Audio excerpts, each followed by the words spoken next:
merasa ini nggak, Anggi? Setiap hujan mulai turun deras, was-was nggak? Sedikit was-was, karena biasanya ya? bukan tenggelam ya, ada genangan atau tidak, banjir atau enggak, dan ujung-ujung waduh macet atau tidak. Mungkin pemirsa juga merasakan hal yang sama ya, satu hujan turun deras, banjir nih, pulang buru-buru atau pulang lebih larut malam. Nah itu dia. Nah, seperti yang Rizky bilang, kita sudah masuk musim penghujan ya. Jadi pemirsa, pemerintah Provinsi DKI Jakarta juga sudah melakukan berbagai upaya untuk mencegah musibah banjir terjadi di ibu kota. Ini adalah salah satunya, menyiagakan ratusan personil Satgas Banjir selama 24 jam di musim hujan di Jakarta. Para Satgas Banjir ini akan bertugas membersihkan saluran air. Dan tidak hanya menyiapkan Satgas Banjir, Pemprov DKI Jakarta juga menyiapkan pompa air di sejumlah titik rawan banjir. Di Jakarta Barat misalnya, pemirsa, ada 30 pompa air dan 18 unit pompa mobile yang disiapkan untuk digunakan di wilayah yang kerap dilanda banjir. Jadi memang kalau saluran air itu lancar, tidak tersumbat, ini paling tidak bisa meminimalisir genangan air yang terjadi di Jakarta. Ya. Jadi makanya pasukan-pasukan berbagai oranye ini yang saya bilang ya, karena semua bajunya oranye, itu bisa menjadi pahlawan loh kalau sampai memang membuat Jakarta tidak banjir. Ini kan jadi sejarah pertama kali nih kalau Jakarta tidak banjir setiap tahunnya. Selain memang ada rumah pompa tadi ya yang disiagakan. Masyarakatnya juga harus Anda di rumah juga mungkin lebih peduli untuk tidak membuang sampah di saluran air khususnya. Dan inilah kondisi di pintu air Manggarai. Kita lihat banyak sampah yang menumpuk ke bawah oleh aliran kali ya, dan kemudian ini harus segera cepat diselesaikan. Nah, Rizky, kalau kita perhatikan, pemirsa juga di rumah, kalau Anda menyaksikan tadi banyak di layar ini adalah sampah rumah tangga, ini plastik, perlengkapan rumah tangga. Yang kita sampaikan tadi ya, lebih berhati-hati masyarakat, mungkin lebih waspada tidak membuang sampah ke aliran air. Jadi begini deh, kita minta tidak banjir, Jakarta jangan banjir. Nah, usaha kita juga bisa dong, jangan buang sampah sembarangan, apalagi buang sampah di kali. Kali itu bukan tempat sampah, tapi tempatnya air, ya. Ini yang harus benar-benar diperhatikan oleh masyarakat DKI Jakarta. Bayangkan ini dalam satu hari ini sampah seperti ini di Manggarai ada 50 ton. Berapa? 50 ton. Gimana nggak banjir di Jakartanya?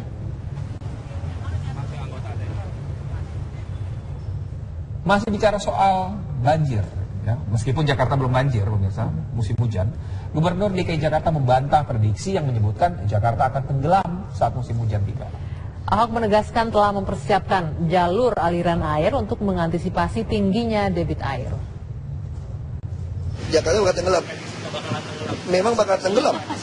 Dari dulu udah ngomong begitu kok. Antisipasi. Ya berdoalah jangan tenggelam. Ya, supaya membuktikan omongan mereka itu salah. Ya kan, kecuali dia sabotase.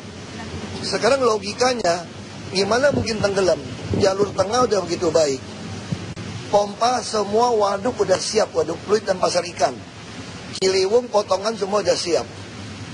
Anda kirim Ciliwung berapa air pun nggak masalah. Kalau lagi pasang paling 6 jam. Kalau dia pasang pun selama dam nggak jebol, jalan aja. Jadi kalau barat timur belum siap. Kita cuma siap tengah sekarang. Gimana mau bilang tenggelam? Dulu juga tahun lalu juga nggak ada istana tenggelam kalau PLN nggak matiin lampu. Nah kemudian jadi pertanyaan, bagaimana 3 hari ke depan, Anggi? Nah pas sekali ini untuk Rizky dan juga pemirsa di rumah, 3 hari ke depan wilayah Jabodetabek khususnya diprediksi akan diguyur hujan dengan intensitas ringan hingga sedang. Nah potensi hujan yang mengakibatkan banjir ini diperkirakan akan terjadi Januari tahun depan. Tapi mudah-mudahan tidak ya. Mudah-mudahan tidak. Ini dari BMKG prediksinya. Kita lihat laporan dari Regina Indriani dan juru kamera Doni Aditya berikut ini. Ya pemirsa, di mana saat ini Indonesia sudah mulai memasuki musim penghujan dan khususnya di daerah Jakarta dan sekitarnya, hujan sudah mulai mengguyur dengan intensitas ringan hingga lebat begitu. Dan saat ini saya berada di kantor pusat BMKG dan bersama saya sudah bersama Bapak Yunus Subagio sebagai Deputi Bidang Meteorologi. Selamat sore Bapak. Sore. Ya, Bapak mungkin bisa dijelaskan untuk perakiraan cuaca untuk 3 hari ke depan Pak, untuk Jakarta dan sekitarnya bagaimana Pak? Oke, baik. Sebelum ke sana saya tunjukkan data kita yang sudah kita record tadi pagi kondisi hujan di Jakarta dan sekitarnya. Jadi hujan-hujan lebat yang warna merah ini ada memang di sekitar Jakarta, Banten maupun di Bogor gitu. Sedangkan di Jakarta sendiri, Jakarta Selatan ada hujan sedang atau sedang dan ringan yang hijau, dan di Jakarta Utara demikian. Kemudian untuk ketika hari ke depan, jadi Jawa Barat, DKI Jakarta dan Jawa Barat maupun sekitarnya hanya didominasi oleh gambar warna yang hijau, ada sedikit kuning. Artinya apa? Hujan-hujannya diharapkan hanya terjadi ringan sampai sedang saja. Gitu. Belum ada tanda-tanda untuk ke arah hujan yang lebat, yang signifikan begitu. Untuk puncaknya musim hujan ini Pak, khususnya di Jabodetabek, kapan Pak? Ya, baik. Jadi kalau kita record dari data 30 tahun yang lalu, maka puncak hujan di DKI Jakarta dan sekitarnya itu antara Januari hingga awal Februari. Gitu.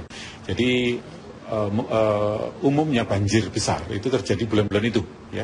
Ya pemirsa, seperti apa yang sudah dibicarakan oleh Mbak Yunus bahwa memang untuk puncaknya yaitu musim penghujan akan jatuh di bulan Januari, dan diimbau kepada masyarakat bahwa untuk tetap menjaga kebersihan yang dimana untuk mengantisipasi nanti datangnya banjir begitu. Dari Jakarta, Regina Indriani, Doni TV One mengabarkan. Jadi puncaknya Januari, Gi. Iya, masih ada waktu persiapan. Jangan buang sampah di aliran sungai, bersihkan saluran air di sekitar rumah Anda sehingga terhindar dari banjir, ancaman banjir khususnya tahun depan. Dan kabar petang masih memiliki sejumlah kabar penting dan menarik lainnya. Pastikan Anda tetap bersama kami.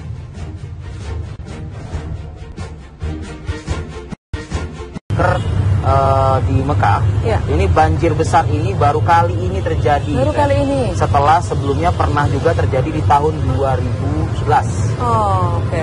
Dan di 2011 itu memang cukup banyak korban jiwa yang berjatuhan. Tidak sedikit, 120 orang meninggal dunia pada saat itu. Jalan-jalan tergenang air, demikian juga dengan underpass jalanan banyak yang tertutup air. Yeah. Dari video ini kita lihat sudah tidak teratur lagi kondisi kendaraan yang tampak di layar kaca. Bahkan ini hampir setinggi kendaraan ya nampaknya mobil di sana, dan warga sempat juga telah diminta untuk tetap tinggal di rumah dan sekolah-sekolah tetap akan tutup kabarnya. Ini video dan gambar ini menunjukkan bahwa beberapa mobil bahkan terbawa arus di sepanjang jalanan di Jeddah. Baik. Sampai saat ini memang kalau tadi Feni mengutip dari salah satu media, sudah ada korban kabarnya. Iya, tadi dikatakan 2, tetapi ada juga yang mengabarkan jadi 8 nih kabarnya. Kalau Pak Arsyad memang sampai kemarin begitu menyebutkan memang belum ada korban berjatuhan, khususnya dari warga negara Indonesia.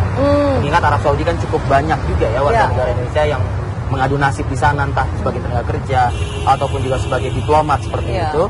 Tapi yang jelas informasi yang kami kutip dari Pak Arsyad Hidayat selaku Kadaker di Mekah, kantor teknis urusan haji di Jeddah pun juga ikut terkena dampak dari hujan deras yang disertai angin kencang, di mana pohon kurma di depan kantor ikut tumbang, kabarnya seperti itu, dan kaca pembatas di lantai 2 gedung kantor ikut jatuh akibat tiupan angin yang cukup kencang. Pasti ini sangat mengganggu aktivitas di sana ya.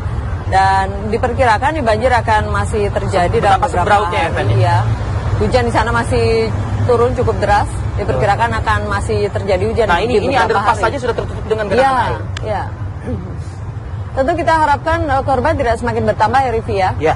Dan kondisi juga cepat pulih kembali, banjir kemudian cepat surut juga.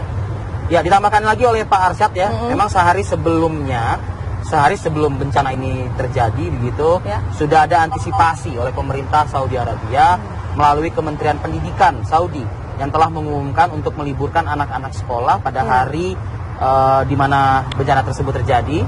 Betul. Karena sudah terdeteksi akan ada cuaca buruk dengan disertai badai angin yang cukup besar. Artinya pemerintah Arab Saudi ini bisa early warning sistemnya berjalan begitu. Sudah ada peringatan dini antisipasi begitu masyarakat sebenarnya. Nah mungkin karena ini juga lah korban tidak begitu banyak, dan kita harapkan tentunya tidak bertambah lagi. Tadi sudah ada memang beberapa ya. Baik, dan informasi dari Jeddah tadi sekaligus mengakhiri perjumpaan kita di Apa Kabar Indonesia Pagi untuk hari ini. Saya Feni Anastasia dan juga seluruh kru yang bertugas, juga Arif Fadil tentunya. Anda mencatat nama saya. Saya laporkan nanti. Kita simak informasi dari mancanegara. Hujan deras mengguyur Jeddah, Arab Saudi dan mengenangi kawasan tersebut. Otoritas tempat pun memperingatkan penduduk untuk tetap berada di dalam rumah. Meski banjir parah telah menggenangi kawasan Jeddah, Arab Saudi, penduduk Jeddah justru bermain air di tengah banjir. Banjir parah ini telah menyebabkan sejumlah aktivitas penduduk terganggu. Banyak kendaraan terjebak di genangan air. Aktivitas sekolah di kawasan Laut Merah untuk sementara diliburkan. Bahkan dahsyatnya hujan sampai menyebabkan kebocoran di salah satu mal Jeddah, Arab Saudi. Hujan deras yang melanda Jeddah saat ini terakhir terjadi pada tahun 2011 lalu yang menyebabkan 120 orang tewas. Otoritas setempat mengimbau para penduduk untuk tidak keluar rumah karena adanya hujan yang disertai angin kencang.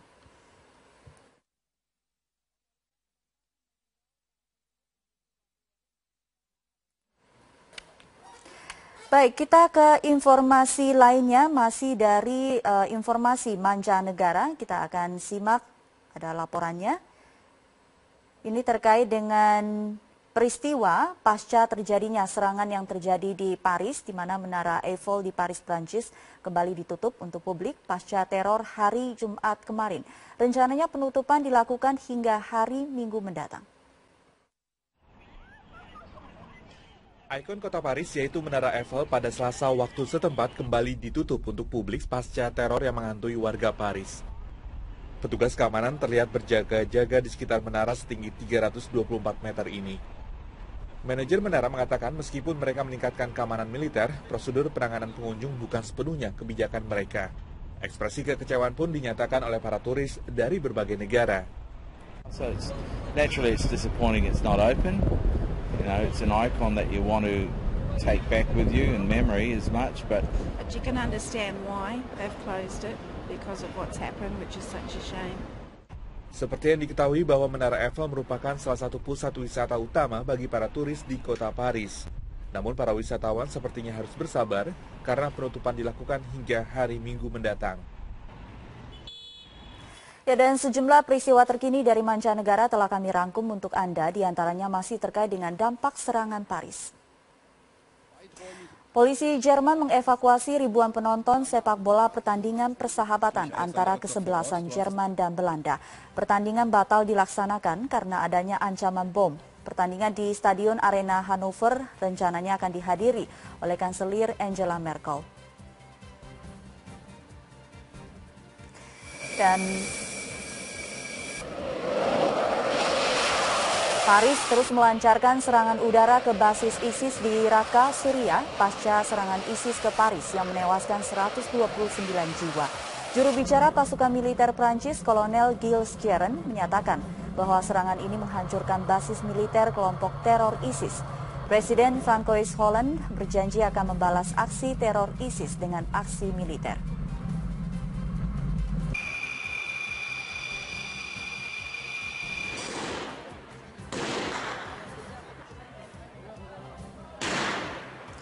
Baku tembak kembali terjadi di Taiz, Yaman pada Selasa waktu setempat. Tentara pemerintah menggempur kelompok Houthi di kota Taiz.